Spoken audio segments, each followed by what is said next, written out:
A majority of 85% of Americans say Iran should not get a nuclear weapon. The president also said, quote, "We have complete and total control of the skies over Iran."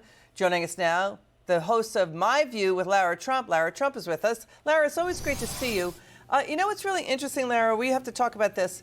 Democrat lawmakers are saying, yes, regime change. We're talking Democrat Jared Moskowitz and U.S. Senator Democrat John Fetterman. But other lawmakers don't want the U.S. to get involved in a hot war with Iran. What do you make of all this? What do you think? Yeah, I think President Trump has been very clear. He wants peace. He's always said that. He had no new wars under his leadership the first term in office. He wants no new wars now. He wants to end the Russia-Ukraine conflict. He wants to end the conflicts that now have gone on for far too long in the Middle East. But he's also said there can be no peace if Iran has a nuclear weapon. Liz, it's a threat to the entire world. And I think President Trump, you heard him there say it. He said he wants a real end to Iran's nuclear program. Look, you had Barack Obama sending pallets of cash to Iran. You had Donald Trump in his first term, by the way, stripping them of any ability to enrich themselves and making sure that they were not furthering this promise of making a nuclear weapon. Joe Biden got in. He, of course, reinstated the Iran nuclear program. He allowed them to enrich themselves with oil. They have now funded all these proxies in the Middle East and caused a terrible situation, obviously, for Israel through those proxies. And now they are directly attacking Israel, and they are weeks away from having a nuclear weapon.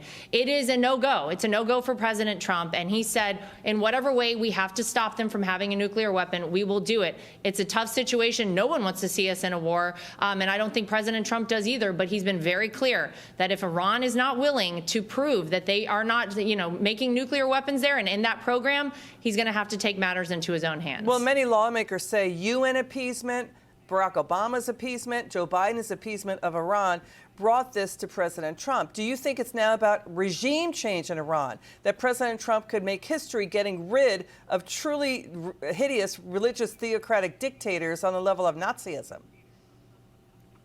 Yeah, well, look, certainly Israel has taken out a lot of their military leaders, taken out a lot of the leaders of these nuclear programs. But, I think the people on the ground there in Iran are ultimately, Liz, going to be the ones to make that decision. A lot of these people do want a regime change. Look, right now, these people are suffering with, absolutely no access to information. They have been cut off from the internet because, they are being censored in so many ways, and they're not able to get real information. This regime does not want to topple, but they're weakened. They're weakened right now, and the entire world is against what they have been doing.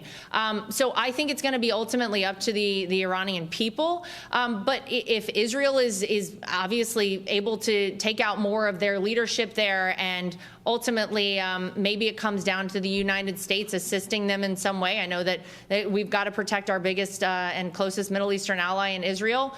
Maybe that is something that the people of Iran run with, and they say, now is the time for change. At one time, this was a very different looking country, and I think the people of Iran are probably ready for that to happen again. Yeah, I mean, we've been dealing with this for 50 years. The whole world has. Vice President J.D. Vance tweeted out that Iran's civilian nuclear power program does not require uranium enrichment to the level that Iran is doing.